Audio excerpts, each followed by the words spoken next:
jaay xar si ay photo moo tax je suis trop exigeant si sama élevage parce que je préfère nit ki ñëw tànn xar bi xool li ko doy ñu waxaale juboo mu dem parce que xar dama teral donc ñaan ma si yàlla def si loo xam ne ëllëg amaana ma lor si doomu aadama te bu ma loree doomu aadama ragal naa ne tamit dina ma lor ëllëg moo tax lu bëri si élevage dama koy moytu moo tax su may wax duma wax sama bopp damay wax si élevage parce que élevage moo tax tey ñu toog fi du Jean-Pierre man am naa sama métier am naa lii war a tax ëllëg ma war a doon li ma war a doon mais élevage bi dafa bokk si man parce que lu kenn man ñaare ko dax moo tax tey élevage bi tey métier la si man parce que teral na ma. léegi force box bi laa bëggoon pour ngi wax force box bi la mun nga ñëw indi leeral si force box bi femelle yi fa nekk ak mâle bu fa nekk. waaw fële booy Jazer moo fa ne Jazer di doomu galactique ak médecine donc moo fa ne ma boole ak ay doomu saltige di doomu Albouri ma boole ko aussi ak benn femelle boo xam ne di doom si Cheikh Anta bu Yunus bu Thiès ma koy nuyu di ko gërëm en passant donc am na tamit doomu surtout Bosco yu fa ne ay ak bësu mbi damel am na aussi doomu kii comment dire jaaji surtout jaaji yu fa ne donc ñu bokk ak encore ak waa kër monstre yoo xam ne seen yaay boo doomu monstre la donc giir googu moo nekk ak moom donc damay faral di bëgg a fixer gènes yoo xam ne ñoo xam ne xaw nañoo jegeñ tuuti fu ñu bokk ma boole leen pour fixer gène bi li nga xam ne mooy seen particularité. lan moo waral loolu. waaw parce que xar su amee dayoo doole mbaa mu am hauteur mbaa mu am LCS da ngay xool yow li nga bëgg kii bëgg a hauteur day xool xar bi fu mu bokkee ak fa la fooree nga jël ko si famille boobu kii nga xam ne dafa bëgg LCS ak doole da nga koy boole moo tax man boo xoolee xar yi ma lay tuddal yëpp seen LCS ak seen doole dafa dañu diggu doom boobu nag laay liggéey samay xar man bëgguma xar bu tuuti oui. léegi ngi dem ci deuxième box bi mooy fu ñu toog nii pour ngi gën koo leeral fii tamit. waaw boo xoolee fii doomu renaissance di doomu di papu Aldibo renaissance di doomu Valda di doomu Grossis di doomu Gandhi moom moo nekk fii tey bokk aussi si waa kër Brise donc boo ko xoolee moom si giir gu mu bokk na si giir goo xam ne dañu rëy ñoom ñëpp donc ku wax waa kër ñoom Amadou Gaye di Birima Amadou Gaye ku ko xam-xam na ne xar bu rëy la woon donc côté yaayam fa la bokk donc moo tax boo ko xoolee côté maamam bu góor si côté yaayam fa la bokk parce que kooku moo jur maamam bu góor bi ñu naa renaissance muy disjoncté donc di sët si Amadou Gaye si ñoom Castro ñoom comment donc giir googu yëpp donc ñoom Moubarak donc di giir yoo xam ne sa jamono xar yi ñu soxla woon la donc boo xoolee aussi am na fii doomu arc-en-ciel am na doomu Jérusalem di doomu Ourazi ak benn doomu Bosco am na doomu Cheikh Anta bu fi ne aussi donc amaat doomu surtout magistrat am surtout Cheikh Diop bu mu nekkal donc box bi noonu la constitué mais maal bi fa ne moom mooy TGV di doomu renaissance di rakku Aldibo. gis nañ ne Sénégal seen éleveurs yi ak Gambia tàmmu nañ traité magistrat bi lan la waral loolu. waaw xam nga magistrat doon na maal boo xam ne si jamono dafa pratiquement mën nañu wax ne tolloo na si maal yi xam ne moo ëppi doom parce que en passant may nuyu sama rakk Aboukan bi nga xam ne moom moo def liggéey boobu donc bu mu ko juddulee ba xar bi toll si tëb si may tëb yu bëri donc boo dee donc su mën nañoo ne dafa am na benn période ba pendant sur les 4-5 ans yoo xam ne magistrat dafa mën nañu wax ne cheptel bi presque 40% yëpp boo duggee di fekk parce que ay doom la waaw parce que les meilleures femelles yi ne woon ci bergerie yi magistrat tëb na leen donc boo xamee loolu amee nag léegi doom te tam du gaaw génn foofu donc su boobu moo tax boo xoolee sur diir bu bëri dafa ñëw dominer élevage bi parce que ay doom dañu bëri woon si mbaar yi moo tax chaque fois da nga gis ñu ne sët parce que du gaaw gi génn noonu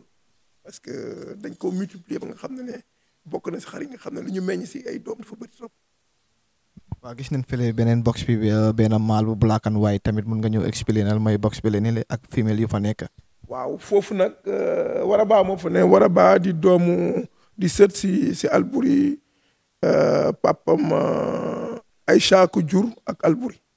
moom papam Aïcha ko jur ak Albouri moom papa ji seex la donc moom moo fa ne tey ak ay sëtu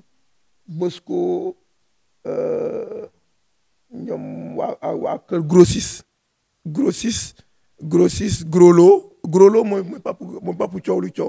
donc tënga yi ne foofu yëpp moom moo leen jur donc moom papam moom lañ tuddee Candela moom mais pas Candela bu papu Gandhi mais turu maam lañ ko delloo waaw moom Candela bi ñu ko tuddee nii turu maam la moom mu bokk si am sët si Boy Séeréer di sët aussi si Fesman si magistrat si Albouri donc di doomu direct donc sët encore si Aïcha aussi donc di doomu Hélène donc giir goo xam ne la vraiment li élevage soxla yëpp moom bokk na si dajale ko boo xoolee nag ñu mu nekkal ñële ñëpp ay doomu Grollo lañ donc doomu Grollo yoo xam ne ñii seen yaay doomu Bosco la ñii seen yaay surtout Bosco la ñii seen yaay waa kër Mitterrand la ñii seen yaay waa kër Cheikh Anta la donc benn famille la nekkal daal. gis nañ beneen box bu nekk fële tamit mun nañoo ne xam box boobu yan mâle ak femelle la fa nekk. waaw foofu nag doomu Grollo yi doomu Grollo la kooku doomu Grollo la yaay ji di sët aussi si magistrat ak Cheikh Anta donc yaayam mooy maron bi nekk nii moom mu ngi nekk ak doomu Renaissance ak doomu Bosco la fa nekkal fa ak benn doomu kii Renaissance nekk na ak Mitterrand aussi am na doomu Mitterrand bu mu nekkal donc pour vous dire que donc tey moom il a tout juste 18 mois di dem 19 mois donc moom moo fa ne tey moom mooy 3e mâle bi mu nekk bu ñu nekkal dem si 4e mâle 4e box bi ko. père gis nañ ne xar yi nga am yëpp xar yu jaar yoon leen macha allah kenn du werante seen mbir fii si Sénégal waaye père ban xaral la gën a marqué si xar yooyu yëpp. waaw élevage bi moom Birima moom c'est le mâle qui m'a vraiment sama cofeel si xar boobu jéggi na dayoo parce que Birima nit jóge na fu ne te particularité bu mu amoon tey bëriwul xar yu ko am te vraiment te pas près yàlla da ko barkeloon parce que man mi lay wax ni tey sax xaw ma ñaata doomu Birima laa jaay xaw ma ko Birima dafa daan tëb xar si ëmb bi dama daan bañ ñu ne ma jaay ma doom bi ma bañ ñu daan taxaw ne ma jaay ma doom bi si ëmb ma bañ musuma ko def musuma ko nangu mais maal boo xam ne la vraiment turam fu mu àgg si élevage ak man fu mu àgg si élevage moom la donc teranga élevage moom mën naa ne wax ne vraiment Birima jox na ma ko après nag le maal bi ñëw encore bu ma tolloo tegu naa après Birima dem yeneen maal nekkoon na fi mais Bosco dafa delluwaat élevage bi sama élevage fu fi nga xam ne élevage soxla na ko mu am tur boo xam ne bu jéggi dayo donc mu may ma teranga bu ne Bosco si ay doom donc buy 4x4 bu may dawal ni tey ay doom ñoo ko jënd donc tey bërëb bu may wax ni moom ak Mitterrand ak Ourazi seeni doom bokk na si ak saltige bi daanu donc bërëb bu ñu toog nii tey donc deretam bokk na si loo xam ne ñoo ko jënd ñoo ko liggéey donc pour le dire que donc vraiment dans les 15 dernières années yi ñu def nii Bosco vraiment li ma ñàkkoon ci Birima yëpp Bosco indiwaat na waaye si kaw liggéey boo xam ne ay dafa ñëw fekk ay sëtu Birima ak ay doomu Birima yoo xam ne moom tëb na leen moom am na chance fekk na ay doomu Birima moom Mitterrand fekk nañ ay doomu Birima ak ay sëtu Birima ñu ànd ak ñoom deret bi ànd mu doon lu barkeel daal. ñoom ñaar moom barki si xar moom ñoom ñaar ñoo ma ko jox. père man nag si xar yu ma gis fii yëpp dafa am xar bi nga xam ne dafa nekk xar bu spécial si man muy doomi Picasso bugga naa nga indi si leeral. waaw xam nga voilà xam nga doomu Picasso man jamono ju ne rek moom la wax du ma tudd jënd xar si tur mais day am lu ñuy wax ne source de développement si bergerie jamono ju ne dafa am loo xam ne moo war a dugg sama kër bi ma nekkee di liggéey mosuma liggéey si giir googu mais dama dem ba liggéey samay xar si dayoo yoo xam ne ak li nga xam ne soxla naa ko ma ne jamono toll na foo xam ne tey giiru Saalum Saalum ak lu mu mënta mel am naa benn portefeuille clientèle wax ne soxla nañ ko léegi ñoom niñ ko soxlee laa bëggoon xam ban façon la ma ne man dama bëgg naa xar bu rëy ñu ne ñoom rafet ak mu ne déet man nag du taar rek nañu yokk seen dayoo yokk seen taar moom seen critère boobu ñu ne ñoo ko moom dañu am critère boo xam ne dafa dugg si ñoom waaw am nañ yax bi am nañ critère boobu léegi nag am na loo xam ne xar yi am nañ ko ñu amuñu ko léegi nag da nga koy métisser da nga koy leen di boole liggéey si pour nga mën a satisfaire wu sa clientèle parce que clientèle bi nga am da nga leen dema tàmmal ba ñu xam ne xar bu rëy lañ bëgg donc léegi nag li ngay def noonu da ngay xool critère bi nga xam ne doomu Saloum bi ngay indi mbaa doomu Picasso bi ngay indi mbaa doomu Roi Bachir bi ngay indi day am dayoo bi man bi ma bëgg man li ma bëggoon moom laa gis moo ma jënd ko gis naa ne xar bi ma dugal nii tey il a presque 7 mois xoolal yax bi nu mu toll xoolal ossature bu mu am xoolal am na bóote bi mais yaxam vraiment moom ma tax ak gabarit bu mu am moo tax moom ma gën a sawar loo ma jënd ko. fa mel ni kon moom in the future moom mooy dominer bergerie bi daal. waaw dina bokk si man amul mâle dominant bi souvent lu muy ëppale yeneen mâle si tëb du bëri dama koy équilibré tour bu ne am na ku ne li ngay def donc y a un mâle dominant mais du jël lépp souvent toujours dafa am loo xam ne moom su nekkee si 15 ñii ñu ngi si 10 donc progressivement parce que day am temps pour am temps de repos la gestion du mâle dafa am importance donc du topp di tëb xar yi ne parce que sinon gudd fanam du yow donc du wér donc moo tax sama mâle du demee noonu day am ay période yu muy tëb ay période yu muy noppalooku nawet bi yëpp day tëdd noppalooku donc loolu yëpp si liggéey bi la ak wér-gu-yaram xar bi lay topp du business bi rek damay xool tamit wér-gu-yaram xar bi. loolu tamit lu am solo sax bëggoon naa la koo laaj muy abaatu xar yi seen wér-gu-yaram moom naka la tëddee si bergerie bi. waaw xar lii gën a am solo si moom dafa war ay herbivore lañ ñu war a lekk ñax di naan ndox bu bëri moytu piqûre parce que ak antibiotique yu bëri xar bu feebaree dafa jar nga oo vétérinaire bi mu ñëw def li si war mais suba ngoon di piqûre day tax xar bi parce que day créer ay anticorps te loolu dina tax xar bi du développé wu feebar bu ñëw da koy dugg parce que façon garab bu ne piqûre nga ko léegi ban garab moo koy faj boo ko jox du ko faj parce que créé na ay anticorps a pare moo tax ñun ñoo war a moytu xar yi amuñu problème boobu quand les pour nit ñi doon ne xar yi dañu oyof dañuy léegi man gëwuma ko man am nay laa du muy dund ay 10 ans am na ñu fi am 10 ans nekk ak man ñu ngi am doom ba léegi doomu Bosco bi am na 10 ans mu ngi am doom ba léegi donc dañuy wér ñi am 5 ans 4 ans gudd nañ fat que daa même seen bergerie doo ko fa gis parce que lu tax automédication dafa bëri bëgg nañ xar yi rëy piqûre façon garab bu ñu dégg ne day réel xar ñu indi kii def na lii ñu indi kii mbaxal na mu ñu mbaxal kii sombi na mu sombi kii donc ba da ngay dem benn moment boo xam ne xar bi du xam organisme dana koy perturbé waaw xar dafa am tempo dafa am temps boo xam ne si lay lekk noppaloku kii jóg donc da ngay foog nga xam xar foog nga xam xar yi xamal seen jikko balaa nga leen yor. léegi père bëggoon nañoo xam ndax père mu ngi jëflante ak Gambians yi because of Gambians yi tamit am nañu bëggoon nañoo xam loolu. Gambie moom sama gox la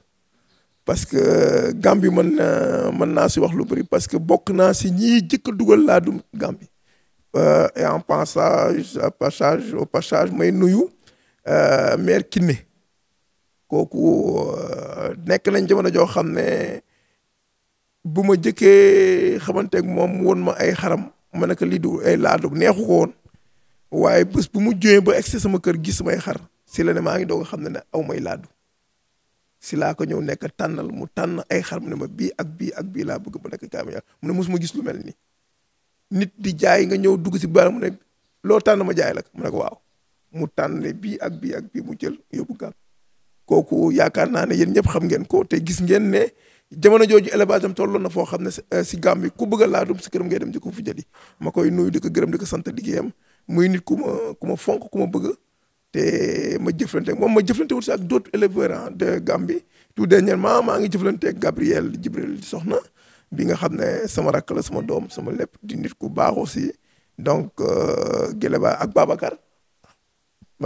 Dieng waaw monsieur Dieng donc leena donc donc su ma waxee lim si ñooñu rek ñoom Alioune Lo donc élevage Gambie sama loxo Famara di sama xarit tamit te mu ne Suisse di ko nuyu au passage donc ñooñu ñëpp di samay rak di ay nit ñoo xam ne dans l'élevage de la Gambie donc ba du ma wax toujours ne dam si bokk donc du loo xam ne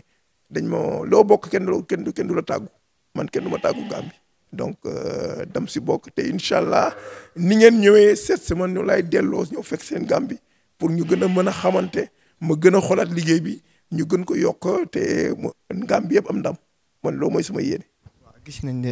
yow sa loxo dafa bokk si élevage si Gambie te loolu dafa doon lu am solo ndax ndax yow ñi nga jëflanteel Gambien yi ndax jënd ak njaay rek a nekk seen diggante wala weesu na fa. non man voilà c'est man je fais partie des éleveurs yoo xam ne du ma ne am na ñu ko def man service après vente dama koy def man du ma jaay nit xar rek après vente la man su ma la jaayee dama lay accompagner pratiquement ñi may nekk moo tax souvent sama portefeuille clientèle neexul nit dem jëli ko parce que je suis fidèle avec mes clients seen su ñu may problème xar bi am na feebar war nañ jëndi garab man maay déplacé wu jënd ko yëpp si oto def ko si yóbbul leen ko donc relation boobu man du jënd ak jaay rek non man dañuy dem ba benn moo xam ne xaalis du ñu boole man damay am ay clients xam ne dama leen di jaay xar te duñu ma jox xaalis dañuy toog ba saa yu pare ñu ne ma pare naa yónnee xaalis bi des fois ma jaay xar sama waa kër ou bien ñu may nekk di liggéeyal dañu yaakaar ne jot naa xaalis fekk xaalis bi duggagul sama loxo mën na toog 3 mois après 4 mois mu doog a dugg sama loxo et confiance bi ma am loolu c'est ak samay clients loolu donc éleveurs yu bëri amuñu ko par rapport parce que jënd ak jaay lañ ko te man teguma ko foofu man ay nit ñoo xam ne la service après vente bi dama nekk ay nit ñu nekk samay rak ñi samay xarit ñi samay mag donc alal boolewuñu adduna ñaanuma yàlla alal boolewuma ak doomu aadama moo tax nit ci kàddoom laa koy jàppee si kàddoom laa lay bàyyi donc moo tax j'ai moins de problème par rapport à ça quoi. père gis nañ ne yar xar nekkul lu yomb dafa laaj finance digga lan nga am pour dénkaan yi nga xam ne ñu ngi jos dugga si yarum laadum bi nii. conseil yu may leen di jox mooy c'est la patience te xam li nga bëgg laadum mi c'est un contrat un projet à long terme sooy dugg déjà il faut avoir un bon environnement xam xar yi jàng leen bëgg leen parce que foog passion mooy nga bëgg xar yi am seen jot nit dina am ay milliards jënd xar yi yàqu nit ki am 500 000 raw la ci élevage parce que dund naa loolu lépp dund naa ko ak ay nit gis naa ñoo xam ne yoroon nañ alal gu bëri ñëw dugal ko ci demuñu am ñoo xam ne tuuti la ñu am tey ñu élevage may na leen lu ne c'est la patience et nangu jàng nangu gëstu nangu déglu ku la jiit ci mbir bu ne daf ko nga war a déglu parce que li mu jàll rëq-rëq yu mu am yëpp mën na la ko moytul parce que tey man li ma xam ci élevage li ma daj yëpp tey du ma ñaan yàlla samay rakk dal foofu soo ñëwee dam la koy moytul étape ngay dem étape ba ñu àgg fi ñu bëgg a àgg taax naa la laaj lan moo tax nga ci dugg ma xam déjà nan lay ànd ak yow sa doole est-ce que am nga espace ndax pare nga souvent moo tax ñu bëri ñu ne père Jean boo ko wax man ndax pare nga waaw waaw parce que tàmm naa di ko wax boo ne ma ne ndax pare nga ne ma waa pare naa mbaa pare wu ma xam si loolu nag laay xam na la ñuy liggéeyee nan nga war a liggéeyee nan nga war a dem est-ce que am nga place bu ñu war a dem est-ce que am nga bërëb bi est-ce que ban nombre nga mën a yar loolu yëpp dafa laaj tey parce que tey sélection bi moo miti voilà am na barke parce que yàllaa ko barkeel mais dafa laaj patience ak liggéey. gis nañ ne am na benn ak doomi Gambien bi nga xam ne tuddee na la bergerie lan la waral loolu. voilà xam nga gis bëgg yàllaa koy def mu ne nit day dëggu ànd day dëggu moo tax mu ne la alal du tax nit ànd bu doon poos moo tax ñu ñaar ñu ànd kon du ñu ànd tey parce que moom boo ko waxee xamoon na ay éleveur bien avant man waaye dama ko teggi si ay yoon yu bëri xamuloon man maay kan waxtaan nañ ay weer xamul man maay kan ba bés bu mu wanee nit ñi nekk kii mooy diw moom diw ak diw mu ne ma lu tax waxuloo ma yow yaay diw ma ne ko pourquoi ma lay xamal maay diw man maay kan nit laa comme yow jarul ma lay wax man maay diw si loolu nag ñu ànd ba jëfalante si loo xam ne daana ma amaana peut-être ñeneen ñu muy jëflante ñëpp xaalis mooy tax tant que joxewul xaalis du jël lu mu bëgg mais man jëflante nag moom si loo xam ne xaalis dugg suñu loxo ba mu am lu mu bëgg yëpp donc yàlla di def ne donc moo tax àdduna lépp du alal lépp du xaalis donc tey su ma tuddee sama tey tuddee bergerie je dis que mérite la parce que ma koy ñaanal moom yàlla na la bergerie boobu am barke parce que relation des dëggu moo tax pour la jeunesse d'aujourd'hui il faut que ñu delluwaat ci li maam fonkoon mooy mbokk ànd mu dëggu su amee rek yàlla barkeel donc moo tax tey sama tur àggoon na Gambie mais tey sama tur gën na rëy si Gambie parce que tuddi na ma mbir moo xam ne tey xeebuma ko mais incha allah maa ngi préparé wu su ma ñëwee Gambie ngeen xam ne dina uy bopp tur boroom waaw dina uy tamit turandoom incha allah. loolu la waa Gambia yëpp di xaar na gis Père Gambia first time in Gambia ok Père ndax Père ibi na buntaam ni nga xam ne tamit pare neen pour yëngatu si wàllum laaw yi ndax bunta yaa ngi ibbeeku ndax affaire yi du tànga. non comme Zakaria li may wax man sama baat du changer sama kàddu du changer si lu may wax lépp loo gis à la base lépp loo si am rek teraanga la donc jënd ak jaay amul prix kii nit ku ne ak wërsëgam nit dina ñëw wax gu neex rek njëg la wax gu neex rek njëg la nit day ñëw am ay milliards ñëw ne aw ma dara soo ko jaayee pare ñu ne la diw milliardaire la bu dee yow xaalis bi ngay wuti doo ko xam te man nit mën na ñëw du am dërëm nga nekk lii milliard mu jënd ko parce que xolam loolu la bëgg jënd ak jaay amul njëg donc man samay buntu tëjuma ko si dara man xaw ma éleveur bu mag ak éleveur bu ndaw man ñoom ñëpp li mbir mi mooy niveau bi laa ñëpp si man sama àdduna nit laa fonk doomu aadama nit niveau bépp lépp tolloo man fi ma teg sama bopp fa la nit da nekk gënuma doomu aadama gëwuma gënuma donc dama koy jox cër mu jox ma cër jënd ak jaay wërsëg la bu sa wërsëg nekkee rek yaa ko moom tey bu ñu waxaale woon tey muy ñaar dërëm la jar keneen nekku si mën na ñëw kii jënd ñaar dërëm kii jënd fukki dërëm kii jënd 100 francs wërsëgam la ku nekk ak wërsëgam parce que yow li la neex man am nga xam mën nga ñëw gis xar bu ndaw mu ne moom la bëgg kii ñëw gis xar bu mag ne moom la bëgg ñoom seen njëg bokkul mais wërsëg yi bokkul kooku mën na dem ëllëg xar bu mu jëndoon ëpp sa xar léegi est-ce que prix bi la voilà donc ñu àdduna moo mel noonu. mu mel ni kon Père dafa ibil na buntam yi ñëpp nga xam ne daal pare nga pour yëngatu si wàllum laadum rek soo ko contacter rek yow you are highly welcome to si bergerie bi. muy guddi di bëccëg ba minuit su ma yeewoo à partir de 10 heures ba minuit élevage moom su weesoo loolu à partir de minuit du ma uyutu téléphone. léegi ku bëggoon a jot Père si fan la koo jotee. waaw samay coordonnées gis ngeen affiche ngeen mi yor ni man sama numéro 77 631 05 65 mbaa 77 552 45 09. ok Père xam naa ne waxtu bi moom daanaka dab nañu léegi dañ lay bàyyi nga tàggoo ak lan nga am pour advice sa mbokki éleveurs yi mbokki Sénégal bi. waaw donc comme li ma la wax nii damay gërëm sama borom yàlla mi ma sàkk di gërëm samay waajur tey mu am une pensée pieuse sama papa mi nga xam ne moo tax tey mu dugg si élevage di ci di paix à son âme di gërëm sama jabar mi nga xamoon tamit bokkoon na si élevage bi tey lii fi ne am na benn pàcc boo xam ne moom moo ko moom parce que tey dañu boole ñaari bergerie yëpp def ko benn bergerie donc di gërëm samay doom ak samay rakk ak samay mag samay xarit yi samay employés yi muy Amath mi nga xam ne on a passé plus de aujourd'hui